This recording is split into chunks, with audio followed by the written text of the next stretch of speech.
pensando aí essa pergunta aí, né? Não sei se vai levar um bom tempo, mas é sobre eleição, predestinação. Falar um pouco aí dessa. Deve ser um assunto bem extenso, né? Efésios aí, capítulo 1.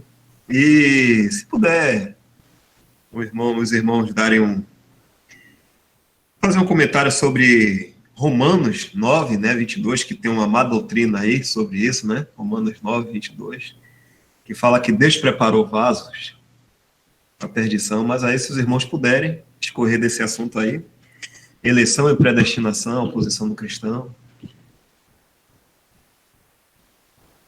Bom, tem três coisas, né? Uma eleição. Vai ter agora, né, para prefeito. O versículo em Efésios capítulo... Você quer falar, Alemão? Eu não... Efésios capítulo 1, versículo 3, diz assim: Bendito o Deus e Pai de nosso Senhor Jesus Cristo, o qual nos abençoou com todas as bênçãos espirituais nos lugares celestiais em Cristo, como também nos elegeu nele, antes da fundação do mundo, para que fôssemos santos e irrepreensíveis diante dele em amor, e nos predestinou para filhos de adoção por Jesus Cristo para si mesmo, segundo o beneplácito da sua vontade. Então, é tolice dizer que não existe eleição e não existe predestinação, porque está escrito aqui que ele nos elegeu. Agora, alguns alegam que essa passagem não é de uma eleição individual, mas da eleição da igreja. Seria mais ou menos dizer assim, como também elegeu a igreja nele, antes da fundação do mundo, para que fôssemos santos, irrepreensíveis diante dele em amor, e nos predestinou para filhos de adoção. Agora, essa teoria faz água, como no inglês tem essa expressão, né? Uma coisa faz água. O que é faz água? É uma canoa furada, entra água, porque ela não é perfeita, ela tem um furo. Primeiro que a igreja é formada de pessoas, não existe a igreja como uma entidade que não seja o conjunto dos salvos. E quando fala de predestinar para filhos, a igreja não é filha de Deus. Quem são os filhos de Deus são os crentes individualmente, cada um é filho de Deus. A igreja é a esposa de Cristo, é a noiva de Cristo. Então, essas são duas coisas que aparecem aí. Primeiro, eleição. Então, existe eleição, está escrito aí. Antes da fundação do mundo, ou seja, antes mesmo de existirmos, ou de existirem todas as coisas materiais. Então, está falando na eternidade aí. O objetivo era sermos santos, né, irrepreensíveis diante dele em amor. E aí vem a predestinação para filhos de adoção por Jesus Cristo para si mesmo, segundo o beneplácito da sua vontade. Esses filhos de adoção tem uma outra versão que fala um pouco diferente. Efésios... deixa eu ver aqui, não? Efésios 1. O Darby fala que ele nos marcou de antemão para adoção. Não, mas não é isso que eu estava procurando. A atualizada fala... É Gálatas 4, versículos 4 e 5. É Gálatas, né? Mas vindo, Gálatas 4:4, mas vindo a plenitude dos tempos, Deus enviou o seu Filho, nascido de mulher, nascido sob a lei, para remir os que estavam debaixo da lei, a fim de recebermos a adoção de filhos. O Darby traduz isso, a fim de recebermos sonship, ou seja, filiação. A adoção de filhos é uma coisa. Se adota uma criança que não é seu filho. Mas filiação é outra coisa. Porque, na realidade, quando nascemos de novo, já nascemos na família de Deus. Então, ninguém pode dizer assim, o Mário foi adotado na família de Deus. Não. Eu já fui produzido, né? Eu já saí da linha de fabricação como filho de Deus. Mas que linha de fabricação? A linha de fabricação da nova criação, não da velha. A velha não tinha jeito. Então é importante entender que às vezes existem essas nuances aí, né, para a gente entender melhor. Bom, depois ele fala em Efésios 1:11, mais uma vez, nele digo, em quem também fomos feitos herança, havendo sido predestinados conforme o propósito daquele que faz todas as coisas segundo o conselho da sua vontade. Ou seja, é a vontade dele que decidiu nos predestinar, nos dar um destino já previamente decidido. Então, isso aí é claro. Agora, existe uma teoria também, uma doutrina, que seria mais ou menos isso, que Deus tem presciência de tudo. Então, ele teria escolhido, isso aí, essa doutrina, ela não é a calvinista, é a outra, dos batistas. Arminianista, né? Arminianista. Essa doutrina significa o seguinte: quem decide ser salvo somos nós. Nós que temos uma grande ideia, um dia nos arrependemos dos nossos pecados e cremos em Jesus para sermos salvos. Aí a salvação partiu de nós. E quando você confronta com essas passagens, eles dizem, não, mas isso é o seguinte: como Deus sabia quem iria um dia se converter a Cristo, então ele escolheu antes dessa pessoa existir. Ou seja, ele sabia que essa pessoa ia se converter, então ele escolheu. Mas isso é você, na eleição agora para prefeito, você só votar em quem você sabe que vai ganhar. Então não foi eleição. Não foi eleição. Foi carta marcada. Então não é. Na realidade, toda a glória vai para Deus, porque a salvação de cada alma foi Deus quem decidiu. Nenhum ser humano. Nada veio de nós. Aquele exemplo que eu gosto sempre de dar é o seguinte: o pecador está na frente de uma porta escura, não consegue enxergar o que tem do outro lado. Em cima da porta está escrito: será salvo todo aquele que crer. Aí ele fala: vou crer ou não vou? Aí ele fala: vou crer. Aí ele dá o passo de fé. Depois que ele dá o passo de fé, ele se acha do lado de dentro da porta. E aí ele percebe que do lado de dentro, no batente em cima, está escrito a continuação da frase. Lá fora estava escrito: será salvo todo aquele que crer. Do lado de dentro está escrito: e tiver sido escolhido antes da fundação do mundo. Então, na realidade, você só descobre isso depois. Depois que você creu, você vai poder dizer que foi escolhido antes da fundação do mundo. Então, essas coisas estão claras na palavra de Deus, eleição e predestinação. Não entendemos perfeitamente isso. Então, acostume-se com esse fato de que nós não vamos entender todas as coisas aqui nesse mundo. Jó não entendeu o que aconteceu com ele, e no final ele também não entendeu, mas ele aceitou. Ele aceitou. Ele não sabia, no final ele não o Senhor não fala para Jó, senta aí que eu vou mostrar os primeiros 2 capítulos do livro que você vai escrever ainda, para você ver que isso aí foi um desafio que Satanás fez, e eu permiti que ele tocasse em você. Mas ele não sabia disso. Ele chega no final, ele aceita tudo o que aconteceu como sendo da vontade do Senhor e ficou satisfeito com isso. Então nós temos que nos satisfazer, né, quando não entendemos perfeitamente uma coisa, que nem querer entender a Trindade, né? O cara querer entender a Trindade com o cérebro, como é que ele vai entender uma coisa que é eterna, é a divindade, é o cerne da divindade, com o cérebro que foi criado? Ele não entende, não é?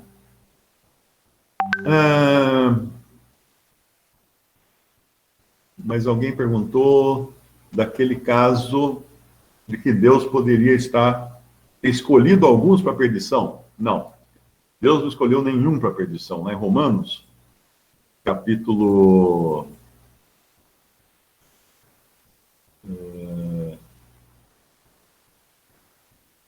Deus querendo 9:22. 9:22. Versículo 20 fala assim: Mas, ó homem, quem és tu que a Deus replicas? Porventura coisa formada dirá ao que a formou, porque me fizeste assim? Ou não tem o oleiro poder sobre o barro, para da mesma massa fazer um vaso para honra e outro para desonra? E que direis se Deus, querendo mostrar a sua ira e dar a conhecer o seu poder, suportou com muita paciência os vasos da ira, preparados para a perdição, para que também desse a conhecer as riquezas da sua glória nos vasos de misericórdia, que para a glória já ele, Deus, dantes preparou, os quais somos nós a quem também chamou, não só dentre os judeus, mas também dentre os gentios. Agora, entenda o seguinte: esses vasos aqui são como automóveis.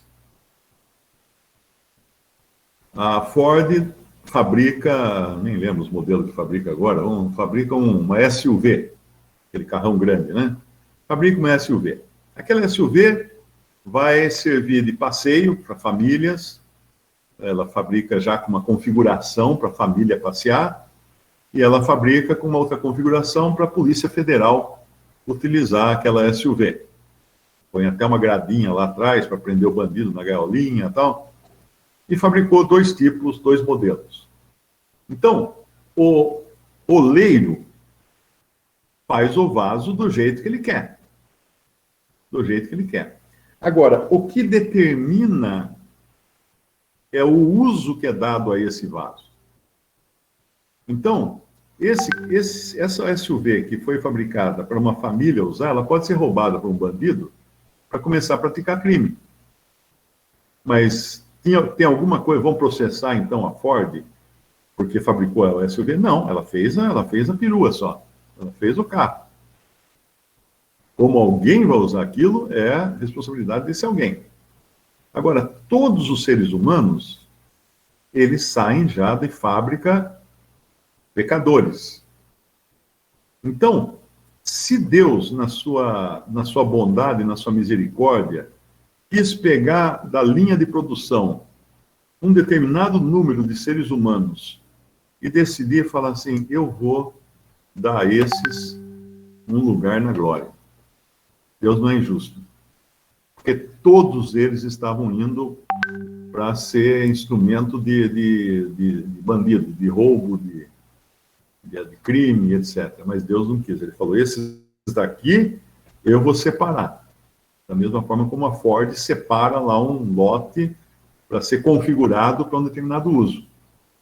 Então Deus separou um lote para a honra. Os vasos todos estavam sujeitos a ser para desonra, porque eles já estavam contaminados pelo pecado. E aqui, quando fala, olha, existe uma diferença do versículo 22 e do 23, Deus, querendo mostrar a sua ira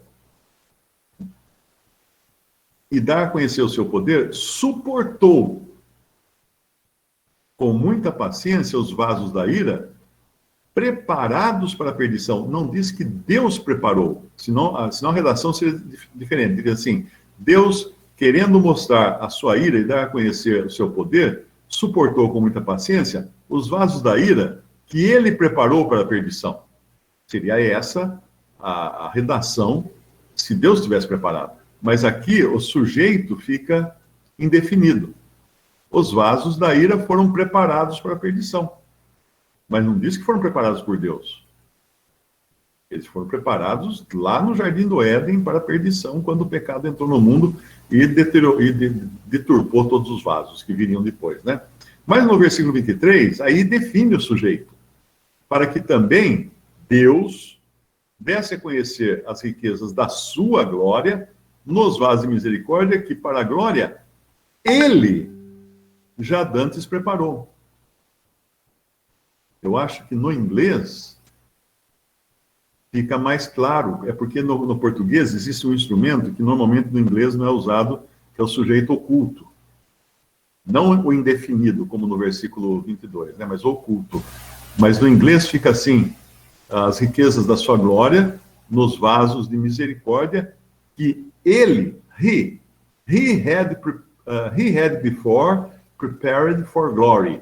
Ele preparou de antemão para a glória.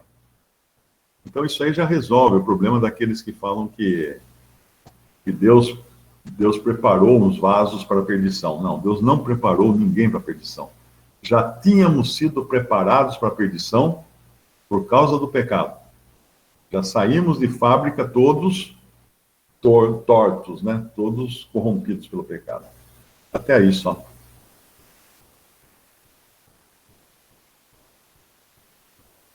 Porque esse versículo 22, se Deus tivesse preparado esses vasos para a perdição, por que eu diria que ele está suportando com muita longanimidade? Se ele já tinha preparado, então, vamos dizer assim, ele não estava nem se importando com isso, ele já preparou, mas não diz que ele suportou com muita longanimidade.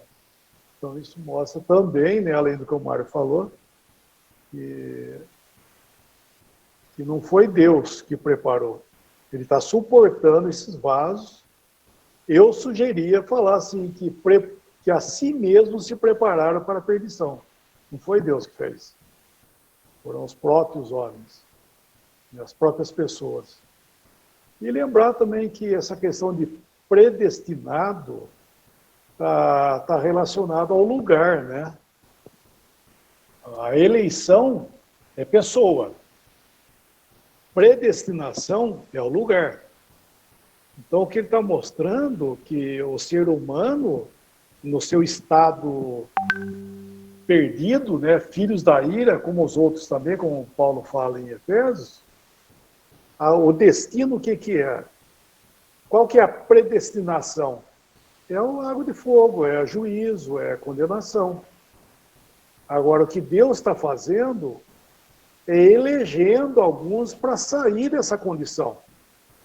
E, consequentemente, eles têm uma outra predestinação. Então, é bom, acho que ajuda um pouco a entender o que quer dizer predestinado e eleito, né? Eleito é o que Deus elege para a salvação. E se ele elege para a salvação, então ele tem outro destino.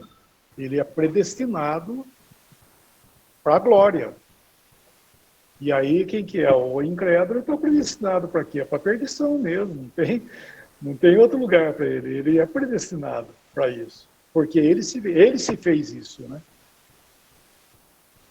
Eu pus um link aí, é uma lista de versículos na Bíblia que fala de eleição, escolha, predestinação, sempre pensando naquela passagem que o Senhor Jesus fala: ninguém vem a mim se o Pai me enviou não o der. Ou seja, isso aí já mata tudo, né? Porque se uma pessoa foi a Cristo, é porque o Pai a deu ao Filho. Ela não foi de moto próprio. Quando eu falo de moto próprio, cuidado para não me corrigir, que nem um que escreveu, falou assim: você falou de moto própria, da moto própria. Não estou falando de motocicleta. De moto próprio é de movimento próprio. Moto significa movimento. Então a pessoa não vai a Cristo de moto próprio. Ou seja, movimentando-se por si mesma para ir a Cristo, porque a tendência de um ser humano é que nem um imã. É que nem um imã. Você põe um imã com outro imã, os polos iguais, eles não se atraem, eles se repelem. Eu até brincava, meu pai tinha um imã muito poderoso, né, na oficina, no fundo do quintal, eu ficava tentando juntar dois imãs, assim, de alto-falante, queria juntar um com o outro, você não consegue juntar, você não tem força para fazer eles encostarem. Quando é imã muito poderoso, eles escapam para um lado, escapam para o outro. Esse é o ser humano querendo se aproximar de Deus. Nunca vai chegar. Porque são polos que se distanciam e não se aproximam, né? Na verdade, o exemplo é mal feito, porque Deus sempre quis se aproximar do homem, o homem que não quer se aproximar de Deus.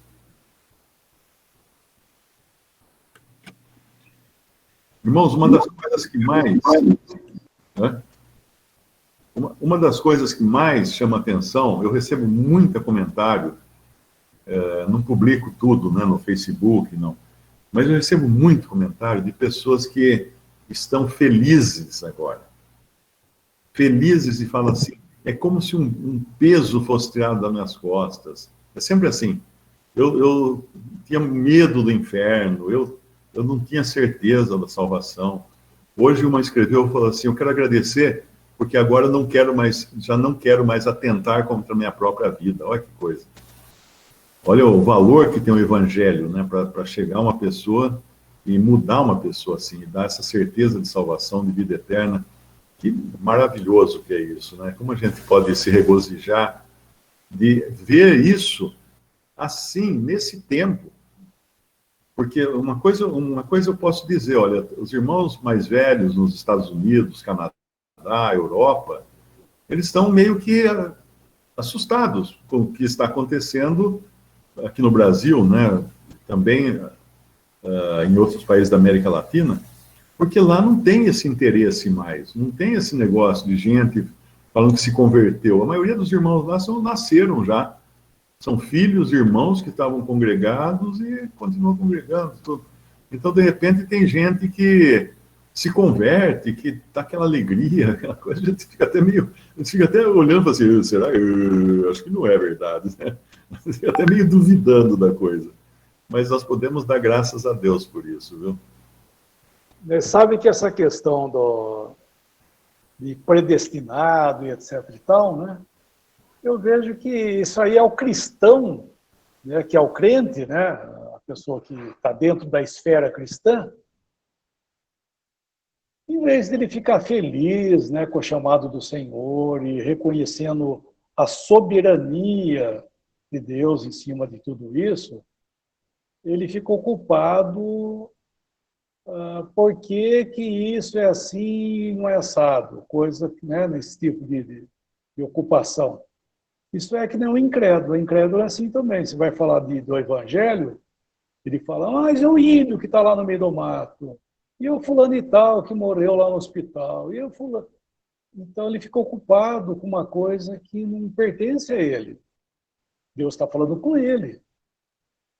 E assim nós também, como cristãos, nós temos coisas que nós devemos, em vez de ficar questionando, né? Isso é o homem. Por isso que eu acho que está bem dentro do contexto aí, logicamente, né, em Romanos, está bem dentro do contexto que fala quem és tu, homem, né? Mas ele fala quem és tu, homem, porque realmente, em vez da pessoa ficar feliz da vida e se alegrar com aquilo que o Senhor tem feito, em vez de ele ficar se alegrando com isso, ele fica, mas por que eu? Por que não o fulano? Por que o fulano? Por que isso? Por que...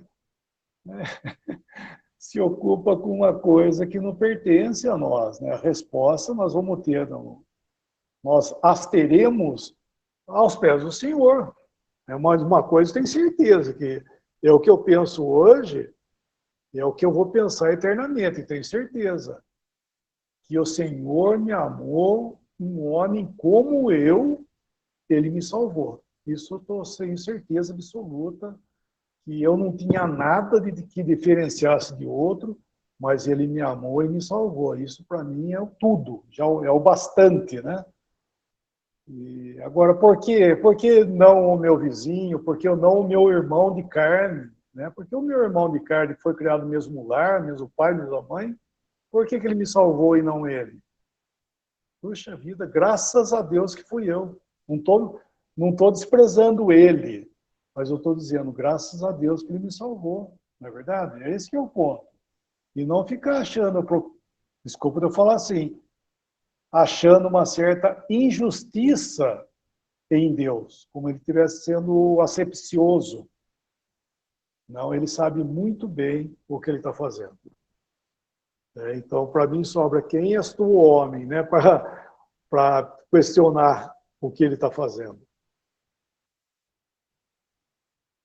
E eu estou falando de uma forma bem positiva, eu não estou tacando pedra em ninguém, não, só estou falando que realmente, dentro desse contexto, ele fala isso aí, né? Quem és tu, homem? Deus não é soberano para fazer o que ele quiser? Lógico que ele é, né?